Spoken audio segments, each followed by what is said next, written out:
काय सांगाल आज तुम्ही या ठिकाणी मोर्चा काढला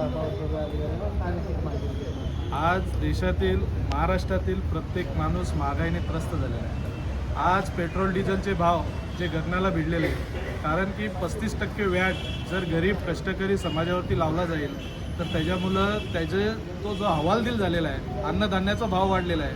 आज आपली जी घरातील गॅस तिच्यावरती 22% व्याट लावलेला आहे।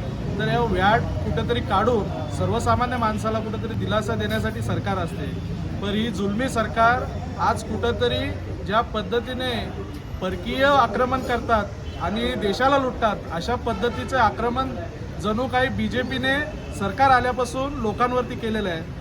तर आमची मागणी आहे की तुम्ही हा व्याट कमी करून, जर तुम्ही देशाची सरकार म्हणून काम करत असतील आणि देशाच्या नागरिकांना दिलासा द्यायचा असेल तर 5% व्याट करा, जेणेकरून सर्व अन्नधान्याच्या किमती आणि आपल्याला दैनंदिन वापरात येणारं इंधन याचा दर कुठेतरी कमी होईल।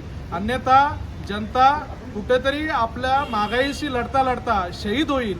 आज अशी परिस्थिती निर्माण झालेली आहे। म्हणून काँग्रेस पक्षातर्फे ठाणे जिल्ह्याचा आमचा काँग्रेस पक्ष, आमचे भिवंडी शहरातील अध्यक्ष, आमचे तालुक्याचे अध्यक्ष, आम्ही सर्वांनी मिळून मागणी केलेली आहे की आमच्या येथील ठाणे जिल्हा असू दे किंवा महाराष्ट्र असू दे, राष्ट्रपतींना आम्ही निवेदन दिले की या सर्व महागाईपासून आम्हाला मुक्तता द्या आणि आमचा गरीब कष्टकरी समाज कुठेतरी जगला पाहिजे, हीच मागणी आम्ही आज निवेदनाद्वारे केलेली आहे।